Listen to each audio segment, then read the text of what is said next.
પાટણ જિલ્લાના સાંતલપુર તાલુકામાં મીઠાની આડમાં ગેરકાયદેસર કેમિકલ બનાવતી ફેક્ટરી હોવાનો દાવો. ગુજરાતમાં અનેક ડુપ્લિકેટ ઓફિસો હોય કે અન્ય ચીજ વસ્તુઓ હોય જે બહાર આવી રહી છે, ત્યારે હવે પણ પાટણ જિલ્લાના સાંતલપુરમાં મીઠાની આડમાં ડુપ્લિકેટ કેમિકલ બનાવતી કંપનીઓ હોવાનો દાવો કરવામાં આવ્યો છે. સાંતલપુરના રણમાં મીઠું પકવવા માટે થતા પાણીમાંથી Navkar chemical salt, Shakambar chemical salt, Yasin chemical salt ગેરકાયદેસર રીતે કાયદાનું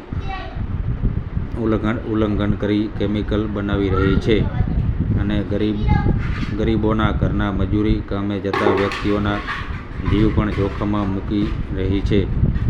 મજૂરી કામે જતા વ્યક્તિઓને કોઈ પણ જાતના સેફ્ટી સાધનો આપવામાં આવતા નથી, જેના કારણે કેમિકલથી ઘણા વ્યક્તિઓ દાઝ્યા હોય તેવું જણાવવામાં આવી રહ્યું છે.